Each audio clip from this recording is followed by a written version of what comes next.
Bonsoir mesdames, messieurs, bienvenue à votre magazine Dites-moi tout. Il a accepté notre invitation. Il s'agit du révérend Tshibambe que vous aimez beaucoup, que vous avez appris à écouter. Merci pour vos commentaires, merci pour vos appels.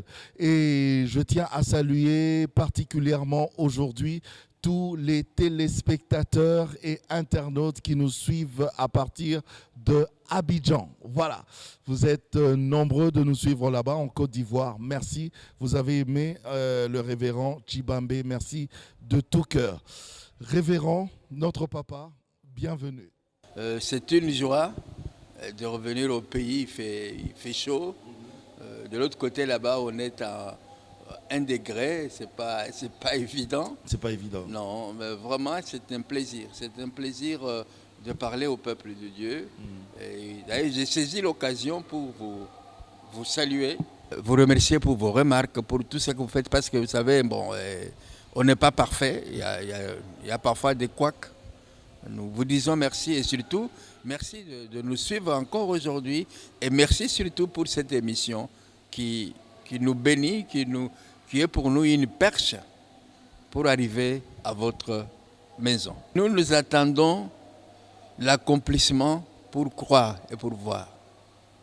Mais Jésus, il voit dans l'invisible. D'ailleurs, j'aime dire aux gens, si vous voyez l'invisible, vous ferez l'impossible. Notre grand problème, c'est que nos yeux ne voient pas dans l'invisible. Nos yeux veulent voir le visible. Mais pour que le visible soit là, il faut d'abord qu'il soit créé dans l'invisible. Bon. Donc, Jésus, c'est comme... D'abord, il a tous les ministères. C'est un prophète. D'abord, il dit des choses qui ne sont pas comme si elles étaient. Donc, quand Jésus s'est incarné, Dieu voyait déjà les saluts de toute l'humanité. Parce que l'humanité doit être sauvée.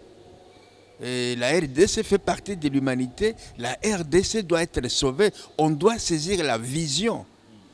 Donc, s'il y a eu de faire de toutes les nations des disciples, nous, on ne peut pas dire que c'est impossible de faire la RDC des disciples. Parce que Jésus qui l'a dit. Sa parole est vérité. Il n'est pas dit qu'il va s'accomplir l'année 2022, mais elle s'accomplira. Résultat. Mais vous avez dit suivre les directives de Jésus. Amen. Tout ce qu'il va vous dire, amen, vous le faites, oui, parce que c'est en ce moment, c'est quand vous êtes connecté, absolument, que vous pouvez suivre, écouter les directives. Amen. Comment j'arrive maintenant à atteindre cette dimension de la vraie connexion avec Jésus, pour savoir que ce que je viens d'entendre là, okay, c'est Christ lui-même qui vient de me le dire. Mais le problème, c'est que quand il y a un bébé qui naît, ce bébé, s'il est une fille, elle est épouse. Cette fille, elle est mère, elle est grand-mère, elle est arrière-grand-mère. Tout est en cette fille-là. Mais son grand problème à elle, c'est qu'il faut qu'elle grandisse. Pour grandir, il faut qu'elle mange, qu'elle atteigne la maturité. Donc, quand tu deviens un enfant de Dieu, tout est donné. La compréhension des choses spirituelles. Le Saint-Esprit de Dieu est en toi. L'oreille spirituelle est ouverte. Mais notre problème, c'est lequel? C'est qu'on mange mal. Quand on mange mal, on a les kwashiorkor spirituels. Okay. Alors, comme on ne grandit pas, on ne peut pas écouter de la part de Dieu. Alors, on va voir un prophète. Quand vous parlez de manger quoi? Parce que manger la parole. Ok, la parole de Dieu. La parole de Dieu. C'est ça la nourriture d'un enfant de Dieu. C'est ça la nourriture de l'enfant de Dieu. Ok. Car l'homme ne vit pas seulement du pain et du vin, mais de toute parole qui sort de la bouche de Dieu. Quand il mange ça, il grandit. Parce que s'il ne grandit pas, il reste enfant. Et Paul est il est très expressif, il dit, tant que l'héritier est un enfant, il ne diffère pas d'un esclave. Beaucoup de chrétiens sont des enfants. Et ils se plaignent de vivre comme des esclaves. Ce n'est pas la faute de Dieu, parce qu'ils ne veulent pas grandir. Donc quand j'ai grandi, grâce à la parole de Dieu, quand j'ai grandi dans la vie de prière, mon oreille devient sensible. Vous avez parlé de manger mal. Oui.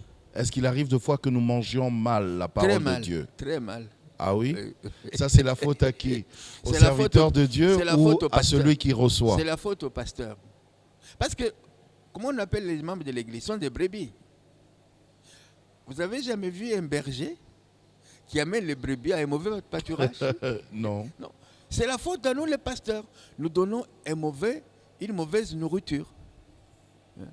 Nous devons prêcher la parole. Jésus dit dans Matthieu 28, enseignez-leur à observer tout ce que je vous ai prescrit. Donc nous avons l'obligation, pas la possibilité, l'obligation d'enseigner au peuple de Dieu, les brebis de Dieu. Nous devons les ramener. Il s'appelle le bon berger. Il les conduit vers des verts pâturages. Mais nous, on conduit le peuple de Dieu vers des pâturages qui sont secs. Il n'y a même pas d'eau. Donc ils sont maigrichons. Et ils sont mal nourris. Mais comment ça se fait? Parce que les serviteurs de Dieu, ils puisent leur nourriture justement de la parole de Dieu. Je ne dis Et pas, la parole de Dieu, elle n'est pas mauvaise en je soi, ne dis pas, de fond en comble. oui. Non, je ne dis pas qu'ils ne puissent pas Oui. C'est la manière de servir Non, ou la manière de préparer? non. Ce n'est ni l'un ni l'autre. Ok. Moi, je vous pose une question. Des enfants sont malades. Des enfants, on les amène chez le médecin. Il teste un enfant, il dit non, il a une mauvaise digestion, il a ceci, il a cela. Mais la maman va dire, mais mes enfants mangent bien. Le médecin dira, non, madame, ce que vous dites, c'est vrai. Mais ce que moi je constate seulement que cet enfant, il manque de vitamines, il lui manque ceci, il manque cela. Mais pourtant, il mange. Donc, je ne dis pas qu'il ne puise pas dans la parole de Dieu. Je ne dis pas qu'il puise ailleurs. Mais c'est les résultats. C'est pas qu'il ne mange pas, il mange, mais il mange mal. Oui. Alors, quand on voit un enfant malade, c'est qu'il y a un problème de nourriture à la maison. Alors, moi, c'est justement, c'est là où se pose, excusez-moi, mais je pose vraiment cette question, Oui. c'est là où se pose vraiment ma préoccupation. D'accord. Parce que la parole de Dieu, qui est cette nourriture de l'enfant de Dieu, Amen. en termes de qualité, je pense que c'est une bonne nourriture. Oui, c'est Oui, une bonne nourriture. oui, alors comment vous pouvez dire qu'il arrive de fois qu'il y ait des enfants qui mangent mal, Tout à fait. Mais je ne qui dis mangent pas- mal une nourriture qui est déjà bonne? Oui, mais c'est pourquoi j'ai dit, je vais encore utiliser un terme que j'ai utilisé l'autre fois, je n'ai pas le spiritomètre pour savoir quelle est la spiritualité de la nourriture Bien qu'ils sûr. ont mangée. Bien sûr. On peut utiliser la parole de Dieu comme couverture. Mais là-dedans, C'est on met creux. autre chose. Ok. Ça, c'est une chose. Deuxième chose, Ça peut se faire? ça peut se faire. Ça se fait? Oui. Ok. Ce n'est pas tout celui qui m'appelle Seigneur. Ah. En plus, il l'a dit lui-même dans Il sa a dit parole. lui-même. Ok. Ça, c'est une chose. Deuxième chose, quand je transmets la parole de Dieu, il faut que moi-même je sois en connexion avec Dieu. Oui. Donc, quelque part, il dit, la lettre tue. C'est l'esprit qui donne la vie. Ok. Donc, cette parole de Dieu doit avoir la puissance du Saint-Esprit. Mais si je la cite comme ça, comme, je ne sais pas moi, le fable Les de la fables fontaine, ça ne donne Le rien. corbeau et les renards. Voilà. Il faut qu'il y ait d'abord une connexion entre la personne qui donne la parole Mhm. et l'origine de la parole. Il faut qu'il y ait l'onction, qu'il y ait la puissance de Dieu dans la personne qui donne. Il donne pourtant la parole de Dieu. Mhm. Mais si Dieu n'est pas connecté à cette parole, Dieu n'est pas connecté automatiquement. Mhm. Mais vous voyez, c'est pour ça que même nous qui nous disons pasteurs, mais nous avons besoin aussi de progresser. Nous avons besoin d'être enseignés. Mhm. Le Saint-Esprit est là. Nous avons besoin de nous documenter pour savoir. Mais vous avez une maman à la maison. Mhm. Elle prépare très bien. Mais elle voit que les enfants sont tout le temps faibles. Elle dit non, ma nourriture ici ne va pas. Mhm. Il y a quelque chose qui ne va pas. Toute mère se poserait la question. Mhm. Mais donc, moi, en tant que berger de brebis, si je vois que mes brebis ne grandissent pas, Mhm. alors que je leur donne la nourriture, je dois me mettre, hein, je dois me diagnostiquer. Il y a quelque chose qui ne va pas. Mhm. Alors, comment on arrive quelqu'un peut arriver à utiliser la parole de Dieu comme couverture alors qu'à l'intérieur, il y a autre chose? Ce mélange-là, vraiment, est-ce que Mais c'est... Jésus lui-même l'a dit, ce n'est pas ceux qui m'appellent Seigneur, Seigneur. Mhm. mais ceux qui font la volonté de mon Père. Hein? Il y a, bon, je reviens toujours à la Bible. Un fou, il a vu Paul chasser les démons. Lui aussi, il a utilisé, comment Paul disait, au nom de Jésus. Ils sont allés. Au nom de Jésus, au nom de Jésus. Les filles lui ont dit non. Paul, nous connaissons. Jésus, nous connaissons. Est-ce que cet homme avait parlé de Satan? Non. Il a parlé de qui? De Jésus. Et Jésus il a dit à mon nom, non? Vous chasserez les démons. Mais cet homme a dit exactement la phrase de Jésus. Mais pourquoi les démons n'ont pas obéi? C'était juste de l'imitation. De l'imitation. Sans inspiration. Sans connexion. Voilà. Donc, ce n'est pas parce que ce que j'ai dit est dans la Bible que ce que j'ai dit est la bonne nourriture. Ok. Hein? Paul, je connais. Donc cette nourriture devient bonne quand elle est en connexion avec absolument celui qui est la parole. Celui qui est la parole. Sinon, c'est de la littérature. Donc, c'est pourquoi nous, prédicateurs, peu importe, général, apôtre, tout ce que vous voulez, les titres, ce n'est pas les titres qui donnent la parole. C'est mon esprit qui est en moi, connecté avec l'Esprit de Dieu. C'est mon esprit qui va sortir la nourriture qui va toucher le cœur du peuple de Dieu.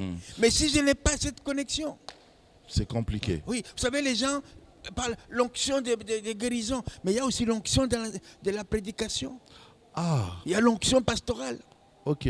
Mais avant d'aller prêcher, avant d'aller faire quoi que ce soit, moi-même, je dois me connecter. Parce que si je ne me connecte pas, quand je viens là-bas, je raconte ma vie. Comment je fais pour voir dans l'invisible? Ah, des questions compliquées qu'on se pose. Hein. Dans le visible. Parce que vous nous avez dit, il faut qu'on arrive à voir dans l'invisible. Oui, oui. Moi, je suis visible. Okay. Je suis matériel, physique. Okay. Comment je peux voir dans l'invisible, dans le spirituel? Chaque enfant de Dieu, à la nouvelle naissance, il a reçu un don qu'on appelle le Saint-Esprit. Il doit grandir dans sa communion avec le Saint-Esprit. Le Saint-Esprit, c'est lui qui va lui ouvrir la vision des choses divines. Parce que si tu n'as pas le Saint-Esprit, tu ne peux pas voir les choses divines. Donc, il ne faut pas seulement avoir le Saint-Esprit, mais il faut grandir dans le Saint-Esprit. Ça veut dire que tu dois avoir la connexion. Jésus dit, je vous enverrai le conseil. Il vous enseignera toutes choses. C'est le Saint-Esprit. Bon, je donne encore un exemple dans la Bible. L'homme de Dieu est à genoux, il prie. Et il a son serviteur. Le roi de Syrie avait appris qu'il y avait en Israël quelqu'un à qui était reporté tous les programmes qu'il tenait là-bas. Alors, le roi, bête qu'il était, quelqu'un lui dit non, en Israël, il y a quelqu'un qui voit tout ce qu'on fait ici. Et cet homme-là, il prévient Israël, il dit bon, allez, on va l'arrêter. Bon, maintenant, le roi de Syrie, avec son armée, ils vont pour arrêter l'homme de Dieu, mais c'est Élie. Élie est à genoux, il prie. Son serviteur lui dit, mais toi, tu pries ton Dieu, mais tu ne sais pas ce qu'il y a dehors. Élie lui dit, non, ne t'en fais pas. Ceux qui sont avec nous sont plus nombreux que ceux qui sont avec eux. Oh, il dit, non. Qu'est-ce qu'Élie a dit? Seigneur, ouvre-lui les yeux. Et quand cet homme a ouvert les yeux, il était dans la joie. Oui, je vois, je vois. Il a vu dans l'esprit. Comment il a vu? Parce que lui, il n'avait pas le Saint-Esprit. Mais par la prière de l'homme de Dieu, il a dit, bon, Seigneur, ce que je vois, il ne le voit pas. Ouvre-lui les yeux qu'il voit. Vous voyez Paul dans Ephésiens 1, 17. J'ai pris en fait que l'Éternel vous ouvre les yeux de votre cœur. Donc vous voyez, tout est dans la Bible. Tout est dans la Bible. Je peux voir dans l'esprit par la parole de Dieu. Mais si je ne la lis pas, si je ne la médite pas, si je ne la mets pas en pratique, je ne verrai pas dans l'esprit. Permettez-moi de poser la question d'un téléspectateur, il se reconnaîtra. Il dit, vous dites toujours Jésus, Jésus, Jésus. Dans tout ce que vous faites, c'est toujours Jésus. Même pour bâtir le Congo, vous dites Jésus. Mais est-ce que les autres nations qui ont bâti leur nation, leur pays, Est-ce qu'ils ont seulement fait ça avec Jésus? Il a donné l'exemple de la Chine, par exemple. Ok. Il n'y a pas Jésus, mais ils sont développés. Bon, prenons d'abord l'exemple de la Chine. Mm. Il oublie qu'il y a une grande église évangélique en Chine. Église évangélique, une église souterraine. Et il y a un auteur, Watchman Nee. Ah, j'ai déjà lu son livre. Il est chinois. Nee. Oui, il est Mais je ne sais chinois. pas si le monsieur qui pose la question connaît la vie de Watchman Nee. Ce que Watchman Nee faisait dans ce lieu secret, il n'était pas seul. Donc ces gens ne savent pas ce que, comment dirais-je, ce qui s'est passé dans ce pays-là. Là, c'est pour le cas de Watchman Nee. Mais pour toute la population, Quelle population? la population chinoise, par exemple, Ok. elle ne croit pas en Jésus. Mais Dieu n'a pas besoin que tout le monde croie. Il a dit, je cherche un homme. Il n'a pas dit, je cherche une population. Mais qui vont bâtir? Les acteurs, là, c'est pas eux? Non, mais mon frère, c'est-à-dire que c'est une... comment dirais-je, à partir du moment que la fièvre spirituelle a tenu la vie d'une personne, mais ça se repent. Regardez Moïse. Quand Moïse est allé pour sortir Israël, est-ce qu'Israël savait ce que Moïse faisait? Mais Moïse a choisi certaines personnes. Et il a eu Caleb, il a eu Josué. Est-ce que tous les peuples étaient avec Caleb et Josué? Non. La preuve, ils se sont révoltés, c'est ce qu'on nous dit dans le... Mais ils sont quand même entrés. Pourquoi? Parce que Dieu a besoin d'un seul instrument. Okay. Je cherche un homme. Je cherche un homme qui se mette à la brèche. À la brèche. Oui. Les autres, Dieu n'en a pas besoin. Dieu a besoin que son peuple... L'autre fois, j'avais dit, le chemin de la prière pour la nation, il dit, si mon peuple, il n'a pas dit sur la population, non, il n'a pas besoin de la... Dieu n'est pas majoritaire. Une personne avec Dieu, ils font la majorité. Donc, Dieu cherche un homme. Donc, vous, peuple de Dieu, qui avez cru en Jésus-Christ, Dieu a besoin de vous. Vous êtes un canal que Dieu va utiliser. Alors, si vous êtes dans le doute, vous dites, mais les autres nations font ça. Ok, Dieu n'a pas besoin de majorité. D'ailleurs, Dieu n'a pas dit que tout le monde sera sauvé.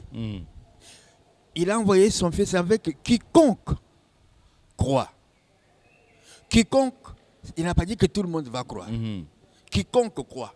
Il y en a qui peuvent dire, oh non, ce pasteur-là, il raconte sa vie. Tout le monde, est-ce qu'il a battu avec Jésus? Moi, je n'ai pas à m'occuper de ce qui s'est fait au Congo-Brazza. Non, je dois m'occuper du Congo-Kinshasa, qui est mon pays. Point barre. Ce qui se passe là-bas, moi, je ne connais pas. Et ce n'est pas mon intérêt. Mon intérêt à moi, c'est les pays duquel je suis né, je suis sorti. Et c'est Dieu qui m'a donné cette vision-là. Je ne dis pas que tout le monde va me suivre. À ses frères, je dirais, Dieu avait une église de 2 personnes. Est-ce qu'ils l'ont suivi? Est-ce qu'il n'est pas Dieu pour autant? Il a eu Adam. Il a eu Ève. Ils l'ont trahi. Alors, Dieu, il est moins Dieu? Non. Si le peuple sur qui est invoqué mon nom s'humilie, prie, se détourne de ses mauvaises voies. D'accord. Ce message-là, est-ce que c'était notre message à nous ou c'était le message du peuple d'Israël? En quoi est-ce que ça nous concerne? Ok. Quand Jésus dit aux disciples, tout ce que vous demanderez à mon nom, je le ferai. En quoi ça nous concerne? Il a parlé à Pierre et aux 12. Pourquoi moi je dois faire comme les 12? Ah, ben c'est ça la question. Suis-je obligé de faire comme les 12? Moi, je suis Jaco, vous êtes Chibambé. Enseignez-leur à observer tout ce que je vous ai prescrit. Acte 2, 42. Ils persévérèrent dans l'enseignement des apôtres, dans la fraction du pain, dans la communion fraternelle et dans la prière. Donc, Dieu, par Jésus, a enseigné les 12. Les 12 ont eu pour mission de propager l'information. Alors si moi je dois dire non, écoutez, moi je ne suis pas juif, moi je ne suis pas d'où, ça ne me concerne pas. C'est ton droit le plus strict. Tu n'es pas obligé d'aller au ciel. Tu as choisi l'enfer, c'est ton droit. Mais moi je n'ai pas choisi l'enfer. Vous êtes radical, mais ils ont quand même le temps, le droit de réfléchir aussi, de vous dire, mais révérend Chibambé, en quoi est-ce que ça nous concerne? Dieu n'est pas la réflexion, Dieu il est la foi. Est-ce que le Congo, c'est vraiment le peuple sur qui est invoqué le nom de Jésus? pas le Congo. Tout le Congo n'est pas le peuple. Ceux qui ont cru en Jésus-Christ et qui sont au Congo ont le droit de s'humilier. Pas les 80 millions. Non. S'il y en a, je ne sais pas combien de croyants, et parmi les croyants, je ne sais pas combien sont fidèles à Jésus. C'est ce peuple-là. L'église de Jésus-Christ du Congo, c'est à elle qui incombe cette responsabilité. Les autres, ils ont le droit de douter. Mais pour bâtir le Congo, on a besoin des acteurs. Est-ce que parmi les acteurs, il y a les enfants de Dieu, justement? Mais je vous dis que pour bâtir. Mais je vous dis que la bâtisse, c'est fait d'abord spirituellement. D'accord. Je suis d'accord avec vous. C'est fait d'abord spirituellement. Regardez, l'Éternel va parler à un roi païen. Le roi va libérer Zorobabel, Esdras. Mais quand ils sont arrivés pour bâtir les temples, ce ne sont pas eux qui ont bâti les temples. Hein? Ce sont d'autres personnes qui ont commencé à bâtir les temples. Mais eux, ils ont reçu le message. L'Éternel a dit à Moïse, tu vas me construire un tabernacle. Je ne sais pas, non, j'ai à côté de toi, j'ai mis à côté de toi des personnes à qui j'ai donné des talents pour faire ce travail-là. Donc notre mission à nous, c'est de susciter ce qui est en toi. Tu as un potentiel formidable. Et le potentiel que tu as, tu ne le connais pas parce qu'il suffit qu'on enlève un peu le rideau pour que tu découvres. À bien voir. À bien voir. Donc nous, notamment moi, j'ai cette responsabilité-là d'aider le peuple de Dieu à se découvrir. À bien regarder. À bien regarder et surtout à prendre la responsabilité qui est la sienne. Parce qu'il y en a qui se disent, non, moi je ne suis pas. Gédéon, il a dit à l'ange de l'Éternel, qui suis-je moi? L'ange de l'Éternel dit non. Vaillant soldat, il dit, moi vaillant. Regardez là où je mange. Il dit non. L'Éternel lui a dit, va avec la force que tu as. Donc mon frère, ma sœur, vous qui le suivez, vous êtes des vaillants soldats de Jésus-Christ. Donc il n'a pas puisé ailleurs. Va avec ce que tu as. Ce que tu as. Moïse s'est posé la question, mais qu'est-ce que je vais faire? L'Éternel demande, qu'est-ce que tu as dans ta main? Oh, j'ai un petit bâton. Va avec ce bâton. Va avec ce bâton. Donc, mon frère, ma soeur, vous qui le suivez, vous ne pouvez pas vous imaginer la richesse, la puissance, l'autorité qui est en vous. Donc chacun a un potentiel. Hein? Comment? Chaque Congolais. Hein? Absolument. Mais ils ne sont pas un produit du hasard. Mais ils n'ont pas encore bien vu. Ils n'ont pas encore bien vu. Le voile n'est pas encore tombé. Le voile n'est pas tombé. C'est pourquoi l'apôtre Paul prie pour les Éphésiens. Éphésiens chapitre 1, 17. Afin que les yeux de votre cœur s'ouvrent, afin que vous preniez connaissance de ce que vous êtes. Beaucoup de Congolais disent, oh, moi je suis pauvre, moi je suis... Non, vous n'êtes pas ça. Quand Gédéon a eu ce langage face à l'ange de l'Éternel, l'ange de l'Éternel lui a dit non. Mais Gédéon oubliait qu'il avait dans la maison de son père l'autel de Baal. C'est comme nous disons, Dieu n'a pas fait ceci, Dieu nous a abandonnés, mais nous avons oublié de faire un examen minutieux de comment nous sommes vis-à-vis de Dieu. Mais quand Gédéon a pris conscience du mal qu'il y avait dans sa propre maison. Il priait dans cette maison-là. Dieu il dit qu'il est un Dieu jaloux. Il y avait l'autel de Baal. On ne peut pas voir Baal et Dieu à côté. Non. Alors, Gédéon, quand il a renversé l'autel de Baal, qu'il a détruit l'autel de Baal, il a changé d'idole. Il est devenu Jérubbabel. Alors, regardez quel dommage il a causé aux Madians. Donc, mon frère, tu es capable de changer ce pays. Il suffit que tu te connectes à la puissance des méga, je ne sais pas combien qui est en Jésus. Il suffit de voir le Congo dans l'invisible. Il faut voir le Congo dans l'invisible. Il faut voir le Congo d'abord. Il faut l'envisager. Il faut commencer à te voir toi comme Dieu te voit. Dieu ne te voit pas faible. Dieu ne te voit pas pauvre. Dieu ne te voit pas tout ce que tu penses là. Dieu voit en toi un vaillant soldat. Dieu voit en toi quelqu'un qui va délivrer cette nation. Dieu voit en toi quelqu'un qui va chasser les démons, qui va arrêter la puissance des sorciers. Dieu voit en toi quelqu'un qui va arrêter toutes les puissances des ténèbres. Mais seulement, il faut que tu prennes conscience. Avec Dieu, nous marchons par la foi. Il faut que tu prennes conscience que tu es important aux yeux de Dieu. Amen. Aux yeux de Dieu. Dieu dit dans Éphésiens 3, 20, la puissance qui est en vous. Donc, chaque enfant de Dieu, il a en lui plus que la bombache. Mais il faut le savoir. Amen. Mais Il faut seulement, qu'il le découvre. il faut qu'il le découvre. Oui. Et il va le découvrir justement à travers cette célébration qui va se passer Oui. bientôt 12. le 12 ici. Oui. Via Voilà, Nova. à Via Nova. Oui. On va d'ailleurs en parler. Oui. Mais puisque vous parlez justement de ce potentiel et tout ça, de bâtir le Congo, de changer le Congo. Ma question est celle-ci. Le problème du Congo, ne serait-ce pas juste le changement des mentalités au lieu de dire Jésus, Jésus? Ok. Vous savez, aucun slogan politique ne peut changer la mentalité d'un être humain. Aucun. Pour la simple bonne raison que la mentalité vient de ta pensée, ce que tu penses. Or, est-ce qu'il y a un slogan politique qui peut aller dans ta pensée? Non.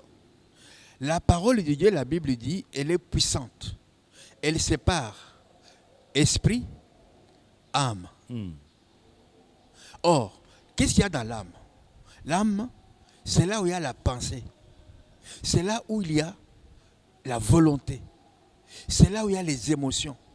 Quand l'apôtre Pierre a prêché les jours de la Pentecôte, la parole était tellement puissante que le Saint-Esprit de Dieu a touché l'âme de ces gens-là. Et ils ont dit à Pierre, mais nous on ne savait pas. Que pouvons-nous encore faire? Et c'est à cela qu'on doit arriver. Par la prière, avec l'aide du Saint-Esprit. Pas par le changement des mentalités? Non. On a dit que l'homme congolais est complètement détruit dans sa tête, qu'il faut vraiment un changement intégral. Chasser les naturels. Il revient au galop. Donc je disais, ces jours-là, quand Pierre a prêché, il y avait la puissance du Saint-Esprit dans cette parole. Les gens étaient là, tous ils se sont sentis condamnés, en fait culpabilisés. Alors que devons-nous faire? Repentez-vous. Donc nous, le peuple de Dieu, l'église du Congo-Kinshasa, Que devons-nous faire? nous devons arriver à avoir des prières intenses, d'abord de repentance, avoir la connexion comme on est avec le Saint-Esprit, de telle manière que quand nous prêchons Jésus, ce n'est plus nous. Le Saint-Esprit va toucher le cœur de ces personnes-là. Car la Bible dit que quand il viendra, le Saint-Esprit, c'est lui qui va convaincre du péché, de la justice, du jugement. Quel péché? Le péché d'avoir rejeté Jésus. Donc, ce n'est pas mauvais d'avoir des slogans politiques, mais par la parole de Dieu. Jésus est la parole. Par la parole de Dieu, avec la puissance du Saint-Esprit, nous pouvons toucher le cœur, la conscience de l'homme congolais. Et quand la conscience est touchée, mon frère, ma soeur, mon frère, quand vous avez un problème dans votre conscience, même si on vous présente $1 million, mais quelque chose brûle là-dedans. J'ai vu en Europe des gens, même aux USA, des gens qui étaient condamnés à 40 à 50 ans pour avoir commis de meurtre. De 20, 10 ans, 5 ans, quelqu'un se présente et dit non, la personne que vous avez arrêtée là, elle est innocente. C'est moi qui suis le meurtrier. Pourquoi cette personne vient se présenter? Sa conscience lui a parlé.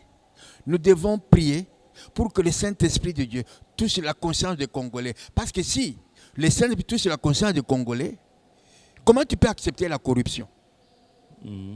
Comment tu peux accepter de corrompre? Parce que quand tu veux corrompre, le Saint-Esprit te dit, ah, ça c'est contre la volonté de Dieu. Tu vois, par exemple, tu veux dire quelque chose. Qu'est-ce que tu veux dire? Ah non, c'est rien. Ce n'est pas rien. Tu voulais dire quelque chose qui, sur le plan de la conscience, ne correspondait pas. Alors le Saint-Esprit dit, t'a arrêté. Donc c'est comme ça que Jésus va changer la mentalité. Donc ça doit être dans tous les niveaux, alors dans tous les domaines de la société. Même chez la maman qui vend les beignets aussi. Absolument, absolument. Il vend du sucre. Vous voyez les récipients, vous croyez qu'il est plein, mais quand il a mis du sucre, il a mis du papier dedans. Et cette maman, elle veut que le Congo change. Triché, non, il faut aussi qu'elle change. Elle change aussi. Oui, les changements, c'est à tous les niveaux. Même la maman qui vend les matembele. Non, même les chauffeurs de taxi. Même les chauffeurs de taxi. Oui, mais les changements, c'est facile. Jésus a dit, avant d'enlever la paille qu'il y a dans l'œil du voisin, il faut enlever la poutre. Donc, les changements au Congo, c'est bien. Mais il faut commencer par chez toi. Les changements doivent commencer chez moi. Je suis pasteur. Je dois d'abord changer si je veux que l'église change. Ok. Je suis chauffeur. Je dois changer si je veux que les choses changent. Peu importe, je suis quado. Je dois changer si je veux que le Congo change. Et là, c'est par l'aide du Saint-Esprit. Hein? C'est le Saint-Esprit. Et le Saint-Esprit, il n'y a que les enfants de Dieu qui ont le Saint-Esprit. Il n'y a que les enfants de Dieu qui puissent invoquer le Saint-Esprit pour que le Saint-Esprit touche le peuple du Congo. Et c'est ça que nous voulons. C'est ça que nous prions. Vous voyez, les disciples, je ne sais pas combien de temps ils étaient dans la chambre haute. Qu'est-ce qu'ils faisaient là-bas? Ils étaient en prière. Quand le Saint-Esprit de Dieu est descendu, il n'y avait pas de télévision. Il n'y avait pas de flyers. Il n'y avait pas de mégaphone. Le Saint-Esprit est allé toucher le cœur. Et les marchands qui étaient là, ils disent, tiens, qu'est-ce qui se passe là-bas? On a vu seulement les gens se diriger. Et puis arrivé à un certain moment, ils sont arrêtés. Ils n'étaient pas au stade de martyr. Moi, je me pose toujours la question. C'est bien de bâtir les églises pour le Seigneur. Mais les 3000 âmes qui s'étaient converties les gens de les jours où Pierre a prêché, ils étaient dans quelle salle? Mais vous avez parlé, papa, du Saint-Esprit qui peut changer, qui peut convaincre. Oui. Tout le monde, chacun dans son domaine. Oui. Il y aura un changement vraiment radical grâce au Saint-Esprit. Si prière est là. Si prière est là. Oui. Ok, d'accord. Alors, je me rappelle encore de ce que vous aviez dit une fois dans une des émissions. Vous avez dit, pas une seule parcelle sans Jésus. Ok. Est-ce possible? Est-ce possible? Je vous repose la question. Faites de toutes les nations des disciples. Est-ce que c'est possible? Mais moi, je vous renvoie le ballon. Donc, ça veut dire que ce que j'ai dit là, c'est le Saint-Esprit qui me l'a inspiré. Je ne dis pas que ça va arriver à 2050, mais ça va arriver. Ok. Il faut voir dans l'invisible. Parce que, bien sûr, on doit voir dans l'invisible. Ok. Est-ce que vous n'avez pas comme l'impression que ce que vous voulez commencer là, risque d'être un petit peu comme une goutte d'eau dans l'océan? Vous savez, le Congo est grand, papa. Il est plus grand que le monde. Plus ou moins 80 millions d'habitants. C'est quoi par rapport à la puissance du Saint-Esprit? C'est quoi par la puissance du Saint-Esprit? Regardez, quand vous avez dit que comme une goutte d'eau, Israël était en Égypte. Il vivait, soi-disant, bien avec les pharaons.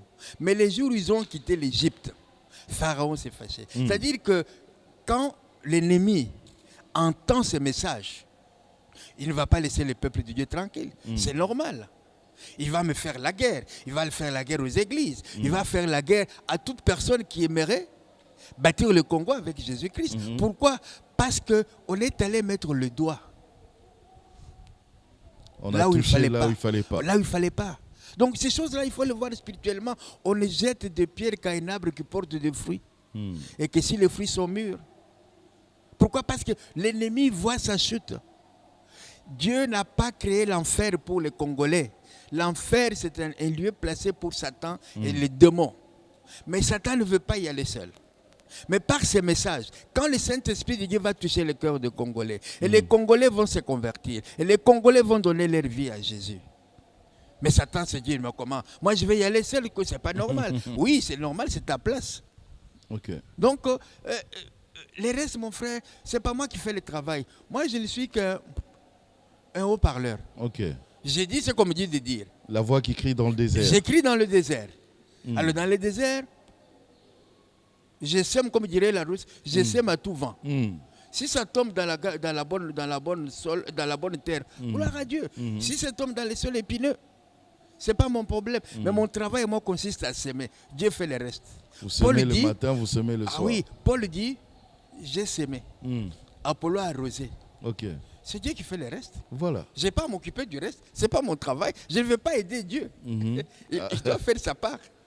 Okay. Moi, j'ai fait ma part. Ma part, ça consiste à s'aimer, c'est tout. Je n'ai pas à poser la question, est-ce que tu as cru? Non. Est-ce que tu as fait ceci? Non. Ce n'est pas mon travail.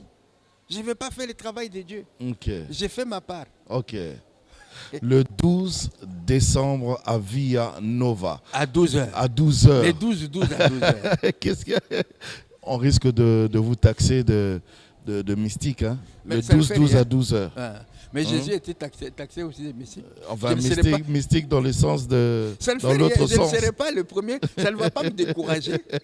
Ils ne seront pas le premier et ils Le ne seront 12, pas 12, le dernier. le 12, 12 à 12 heures. Tout à fait, À Via Nova. à Via Nova. Qu'est-ce qui va se passer, papa? Waouh, le peuple de Dieu, y compris vous qui nous écoutez, nous allons nous réunir.